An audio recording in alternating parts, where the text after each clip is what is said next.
क्या होगी bank Nifty में आए करेक्शन से आगे की मूवमेंट? किन स्ट्रैटेजी से नेविगेट करें बैंक निफ्टी के करेक्टिव फॉल को? क्या आप जानते हैं कि bank Nifty trading and investing में शॉर्ट पोजीशन स्ट्रैटेजी के सिग्निफिकेंस क्या हैं? सीखें न्यू एनालिसिस से अपॉर्चुनिटी सीज करने का राइट एक्शन प्लान। नमस्कार दोस्तों, स्वागत है आपका डॉक्टर संजय वेब के यूट्यूब चैनल में। दोस्तों, आज मैं doctor Sanjay Sinha, technical analyst working on new web since last 28 years. Start करने से पहले मैं समझता हूं कि आप लोग निश्चित रूप से डिस्क्लेमर को अच्छे से देखकर पढ़कर समझ लिए होंगे। इस चैनल पर दिए गए सभी कंटेंट एजुकेशनल पर्पस से बनाए गए हैं और इसका उद्देश्य किसी भी प्रकार की एडवाइस या रिकमेंडेशन करना नहीं है। हम सेबी रजिस्टर्ड फिनेंशियल एडवाइजर नहीं है, इसलिए हम आपको स्ट्रिक्टली सलाह देते हैं कि अपने प्रोफेशनल के कंसल्टेशन के बिना आप कोई भी डिसीजन फिनेंशियल इन्वेस्टमेंट, ट्रेडिंग या कुछ भी ना करें। कुछ भी प्रॉफिट या लॉस होता है तो उसके लिए रिस्पॉन्सिबल आप खुद होंगे। इस यूट्यूब वीडियो में हम न्यू एनालिसिस से bank Nifty short position strategy के सिग्निफिकेंस को डिकोड करेंगे, करेक्टिव मार्केट के चैलेंजेस को इफेक्टिवली सॉल्व करें। हम बैंक निफ्टी के पैटर्न को एनालाइज करेंगे। हम न्यू वेव के सटीक रूल से देखेंगे कि वेरी शॉर्ट टर्म और शॉर्ट टर्म में बैंक निफ्टी में क्या होने की संभावना है। याद रखें दोस्तों, करंट वेव पैटर्न से नेक्स्ट वेव मूवमेंट को प्रिडिक्ट किया जा सकता है। यह वीडियो आपको एक ट्रेडर एंड इन्वेस्टर के रूप में बैंक निफ्टी में अगले कदम के लिए वेल प्रिपेयर्ड रहने में मदद करेगा। जानें कि कब किस स्ट्रेटजी का यूज़ करना है, कहां एंट्री और कहां एग्जिट करना है। सही लेवल पर प्रॉफिट बुक करने में एक्सपर्ट बने। स्टॉप लॉस के सेफ्टी वाल्व से अपने रिस्क मैनेजमेंट प्लान को स्ट्रिक्टली इंप्लीमेंट करें। दोस्तों, corrective fall pattern new analysis में एक इम्पॉर्टेंट एलिमेंट है, इसे समझें। याद रखें दोस्तों, करंट वेव पैटर्न से नेक्स्ट वेव मूवमेंट को प्रेडिक्ट किया जा सकता है। यह वीडियो आपको एक ट्रेडर एंड इन्वेस्टर के रूप में बैंक निफ्टी में अगले कदम के लिए वेल प्रिपेयर्ड रहने में मदद करेगा। Bank Nifty trading and investing को न्यू वेव के अमेजिंग प्रिंसिपल से एक स्ट्रक्चर प्रदान करें। हम स्टॉप लॉस ऑर्डर और अदर रिस्क मिटिगेशन टेक्निक साझा करेंगे। तो बैंक निफ्टी के करेक्शन में प्रभावी मोड्स एंड टेक्निक सीखने, स्टॉप लॉस के मंत्र जानने और इन सभी चीज़ों को जानने के लिए हम लोग चलते हैं बैंक निफ्टी के रियल टाइम चार्ट पर। ये बैंक निफ्टी का हम लोग का डेली चार्ट है। इस डेली चार्ट में हम लोग देख रहे हैं कि हम लोग का 4 जून 2024 को करेक्शन पूरा करके और यहाँ से 11th वेव के फॉर्म में एक राइजिंग ट्रेंड में इंटर किए थे, जिसके तहत हम लोग यहाँ पे देखें कि 11th वेव हम लोग का 27 जून 2024 को पूरा करके और यहाँ पे हम लोग ट्रिपल कम्प्लेक्स करेक्शन के तहत 9 सितंबर 2024 को हम लोग का 12th वेव को पूरा किया और पुनः यहाँ से हम लोग फिर से एक राइजिंग ट्रेंड में इंटर किए थे, जिसके तहत हम लोग देखें कि 26 सितंबर 2024 को हम लोग का 13th वेव पूरा किया, जो कि एक इम्पल्स पैटर्न के फॉर्म में कंप्लीट करके और यहाँ पे हम लोग का पहली बार है जो कि वेरी शॉर्ट टर्म का पैटर्न कंफर्म किया। ये इंडिकेट कर रहा है कि हम लोग का पीछे से जो राइजिंग ट्रेंड कंटिन्यू किया था, ये हम लोग का इस पॉइंट पे पूरा करके और उसका पुनः हम लोग करेक्टिव फॉल में इंटर कर चुके। अब हम लोग ये देखेंगे कि 26 सितंबर 2024 का जो नीचे की ओर कंटिन्यू किया, इसका सबऑर्डिनेट वेव किस पैटर्न में और इस प्लेस पे हम लोग का किस तरीका का पैटर्न का फॉर्मेशन हो रहा है। तो इसलिए हम लोग इस डेली चार्ट को कन्वर्ट करते हैं आवरली चार्ट में। यहाँ पे हम लोग आवरली चार्ट में आ चुके हैं। इस आवरली चार्ट में हम लोग देख रहे हैं कि यहाँ पे हम लोग का 13th वेव पूरा किया, जो कि एक लार्जर टाइम फ्रेम का पूरा करके और इस पॉइंट पे हम लोग का पैटर्न कंफर्म किया। ये इंडिकेट कर रहा है कि यहाँ पे हम लोग का 13th वेव पूरा करके पुनः हम लोग एक करेक्टिव फॉल में इंटर कर चुके।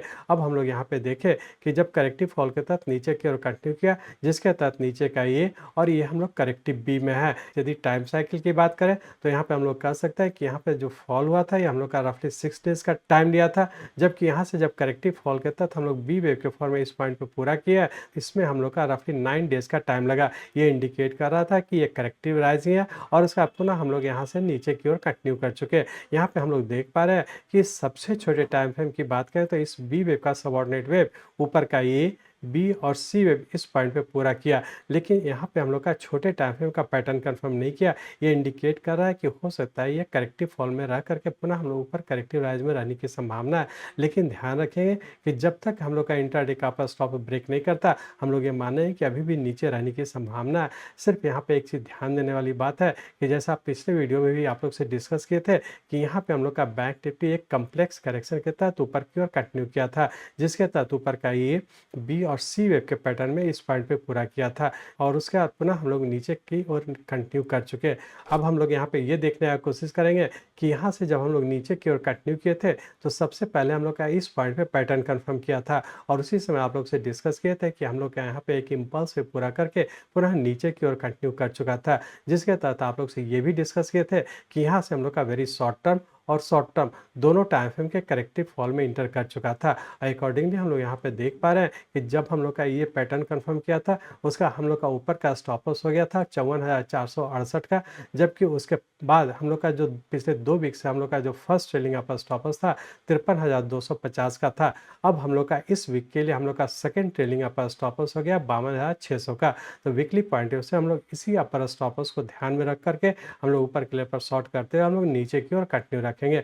इस तरह से हम लोग कर सकते हैं कि हम लोग ट्रेलिंग अपर स्टॉप लॉस को फॉलो करते हुए हम लोग वेरी शॉर्ट टर्म पॉइंट से हम लोग नीचे की ओर कंटिन्यू रखेंगे। किसी भी टाइम फ्रेम का हम लोग का लॉन्ग पोजीशन नहीं बनाएंगे जब तक कि हम लोग का इंटरडे या फिर ट्रेलिंग अपर स्टॉप लॉस ब्रेक नहीं करता है। तो इस चीज़ को ध्यान में रख करके आगे की ओर कंटिन्यू रखेंगे। पूरे वीक के लिए यदि बात करें तो पूरे वीक के लिए चूंकि हम लोग का अपर स्टॉप लॉस 52,600 का है और यहाँ पे हम लोग देख पा रहे हैं कि नीचे की ओर कंटिन्यू किए, जिसके तहत हम लोग का नीचे का कर सकते हैं कि नीचे का 1, 2, 3 और हो सकता है कि करेक्टिव फोर्थ वेव के फॉर्म में रहने की संभावना, या फिर ये भी हो सकता है कि हम लोग का करेक्शन के तहत नीचे का ए, बी और सी वेव पूरा करके हम लोग इंट्राडे के अपर स्टॉप लॉस को स्ट्रिक्टली फॉलो करते हुए ट्रीट करने का कोशिश करेंगे। तो यदि पूरे वीक की बात करें तो पूरे वीक के लिए रेंज बाउंड के तहत ऊपर का 51,300 और नीचे का 50,000 इसी रेंज बाउंड में रहने की संभावना। पूरे वीक के पॉइंट ऑफ से हम लोग ऊपर का स्टॉप लॉस रखेंगे 52,600 का।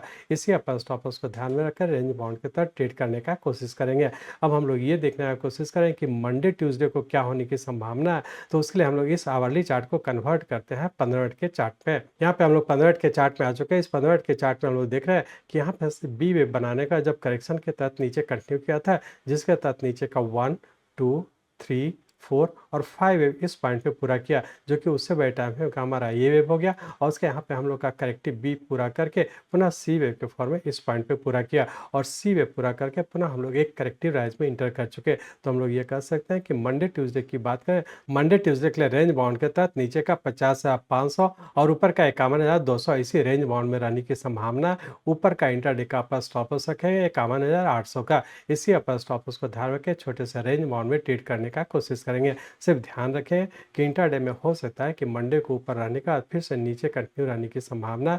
तो इसलिए हम लोग अपर स्टॉप लॉस को फॉलो करते हुए हम लोग कंटिन्यू रखने का कोशिश करेंगे। इस तरह से हम लोग कह सकते हैं कि मंडे ट्यूसडे की बात करें तो हो सकता है कि अभी हम लोग का करेक्शन वो पूरा करके फिर से नीचे कंटिन्यू रहने की संभावना है। वीकली पॉइंट ऑफ से भी हम लोग ये कह सकते हैं कि जब भी ऊपर जाता है शॉर्ट करें, इंटरडे के अपर स्टॉप लॉस को फॉलो करते हुए और वीकली पॉइंट ऑफ से अपर स्टॉप लॉस को फॉलो करते हुए हम लोग नीचे की ओर कंटिन्यू रखेंगे। वेरी शॉर्ट टर्म की बात करें तो वेरी शॉर्ट टर्म में हम लोग का नीचे का करेक्शन ए वे पूरा करके और पुनः हम लोग करेक्शन बी में है और अभी भी नीचे रहने की संभावना। तो वेरी शॉर्ट टर्म में भी हम लोग का अभी भी नीचे रहने की संभावना। शॉर्ट टर्म की बात करें तो शॉर्ट टर्म में भी अभी भी हम लोग का नीचे रहने की संभावना। इंटरडे के पॉइंट ऑफ से भी हम लोग का है कि रेंज बाउंड में रहता है, तो ऊपर शॉर्ट करके अपर स्टॉप लॉस को फॉलो करते हुए नीचे की ओर कंटिन्यू रखेंगे।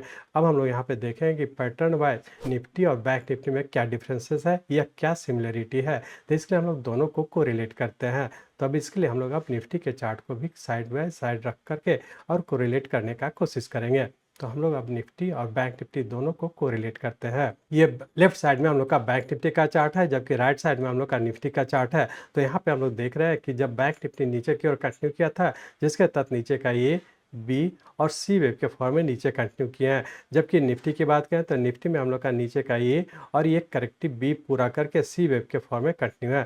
तो पैटर्न वाइज कहें तो दोनों में ही हम लोग का करेक्टिव सी वेव के फॉर्म में नीचे कंटिन्यू है। सिर्फ पैटर्न की बात करें तो यहाँ पे हम लोग कह सकते हैं कि बैंक निफ्टी में हम लोग का कम्प्लेक्स करेक्शन के तहत ए, बी और सी वेव के पैटर्न में इस पॉइंट पे पूरा किया था, जबकि निफ्टी में हम लोग का जब करेक्शन के तहत ऊपर कंटिन्यू किए थे, जिसके तहत ऊपर का ए, बी और सी वेव जो कि एक फ्लैट सिंपल पैटर्न के फॉर्म में है, जिसके तहत सी वेव फेल्योर के तहत हम लोग का इस पॉइंट पे बी पूरा किया और पुनः नीचे की ओर कंटिन्यू किया। ये इंडिकेट कर रहा है कि हम लोग का निफ्टी काफ़ी कमज़ोर था, जिसके कारण हम लोग का निफ्टी का ज़्यादा फॉल हुआ। जबकि बैंक निफ्टी की बात करें तो बैंक निफ्टी चूँकि हम लोग का कम्प्लेक्स करेक्शन में था, जिसके तहत ऊपर का बी वेव इस इस पॉइंट पे पूरा करके एक छोटे से रेंज बाउंड में ही मूव कर रहा है। तो यहाँ पे हम लोग ये कह सकते हैं कि हो सकता है कि आने वाले वीक में अभी बैंक निफ्टी अभी भी हम लोग का करेक्शन के तहत ऊपर रहने की संभावना है, मतलब बहुत ज़्यादा संभावना है कि फिर से एक करेक्शन के तहत ऊपर और नीचे करते हुए ज़्यादा फॉल नहीं है, लेकिन निफ्टी अभी भी नीचे कंटिन्यू है। तो निफ्टी में भी इंट्राडे कैप स्टॉप लॉस को फॉलो करते हुए नीचे कंटिन्यू करेंगे और बैंक निफ्टी में भी इंट्राडे कैप स्टॉप लॉस को फॉलो करते हुए कंटिन्यू करेंगे। सिर्फ ध्यान रखेंगे कि यदि निफ्टी का इंट्राडे कैप स्टॉप ब्रेक करता है तो यहाँ से जो फॉल हुआ उसके पूरे करेक्टिव राइज में इंटर करेगा, जबकि बैंक निफ्टी में यदि इंट्राडे कैप स्टॉप ब्रेक करता है तो ये हम लोग का कम्प्लेक्स करेक्शन के तहत ऊपर का हम लोग का ए बी और सी वेव के फॉर्म में ऊपर कंटिन्यू करेगा। यहाँ पर हम लोग सिर्फ दोनों में डिफरेंस की बात करें तो दोनों में सिर्फ इंटरनल पैटर्न के फॉर्मेशन में डिफरेंसेस है, जबकि वेरी शॉर्ट टर्म की बात करें तो वेरी शॉर्ट टर्म में बैंक निफ्टी भी नीचे की ओर कंटिन्यू है, जबकि निफ्टी भी हम लोग का वेरी शॉर्ट टर्म में नीचे कंटिन्यू है। सिर्फ वेरी शॉर्ट टर्म में निफ्टी हो सकता है कि नीचे इस पॉइंट पे कहीं ना कहीं पूरा होने की संभावना है। तो इंट्राडे का स्टॉप लॉस जब तक ब्रेक नहीं करता हम लोग माने कि अभी भी नीचे कंटिन्यू रहने की संभावना है, जबकि बैंक निफ्टी में भी जब तक इंट्राडे का स्टॉप ब्रेक नहीं करता हम लोग ये माने कि अभी भी नीचे रहने की संभावना है। इस तरह से हम लोग देखें कि स्ट्रक्चर बाय या पैटर्न बाय, बैंक निफ्टी में इंटरनल पैटर्न और निफ्टी का इंटरनल पैटर्न में डिफरेंसेस है, तो दोनों को हम लोग अलग अलग तरीके से देखेंगे और दोनों में ही इंट्राडे कैप स्टॉप लॉस को फॉलो करते हुए हम लोग आई की ओर कंटिन्यू रखेंगे। मैं चाहता हूं, मेरे जीवन का लक्ष्य है कि नियो एनालिसिस के नॉलेज से इस मार्केट में कोई भी लूजर ना हो। इसको आप सीखें, लोगों को सिखाएं, लोगों को मदद करिए। हमारे साथ जुड़े रहने के लिए, आज के वीडियो को ध्यानपूर्वक अटेंड करने के लिए, इसे दूसरों तक पहुंचाने के लिए आप सबका हृदय से बहुत बहुत धन्यवाद। जय हिंद।